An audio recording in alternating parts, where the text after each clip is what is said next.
So here we are in calculating non-perfect square root. So paano nga ba ito i-compute? So para ma-compute natin at ma-calculate ang non-perfect square root, ang ating gagawin ay mag-iisip tayo ng number na perfect square na mas malapit halimbawa sa 12. So what is the number that is perfect square na malapit sa 12? So ang perfect square na malapit sa 12, it's either 9 at saka 16. Kasi square root of 9 is 3. So para maging 12, magdadagdag lang tayo ng 3. So square root of 9 plus 3 is just the same with square root of 12.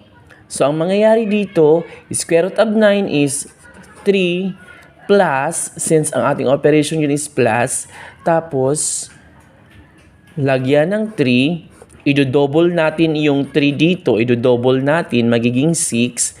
So therefore, ang mangyayari dito ay 3, then 0.5. I-reduce natin sa lowest term yung 3 over 6. The answer is 3.5. So therefore, the answer is 3.5.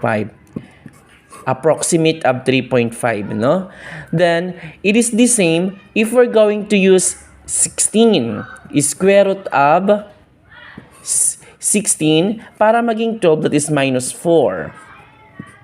So therefore, square root of 16 is 4 minus, since the operation here is minus, just to suffice the square root of 12. So therefore, minus 4, then i-double natin yung 4 dito, i-double natin dito over 8. So therefore, magkakaroon tayo ng 4 minus 0.5.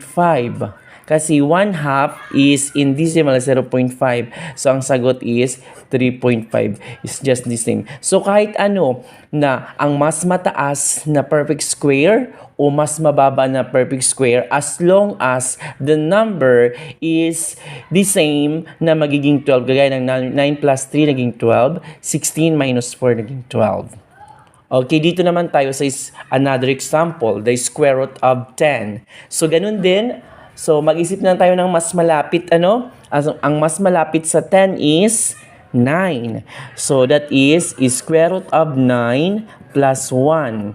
So, square root of 9 is 3 plus, since the operation here is plus, 1 over, ano natin to? I-double natin yung 3. So, i-double natin yung 3 ay magiging 6. So, the answer is 3 plus, so yung equivalent ng 1 over 6 in decimal is 16. So therefore, the square root of 10 is 3.16. Approximate of 3.16. Natural kasi may sobra pa yan. For approximation, the answer of the square root of 10 is 3.16. Okay, try to solve this one in the comment section. Write your answer.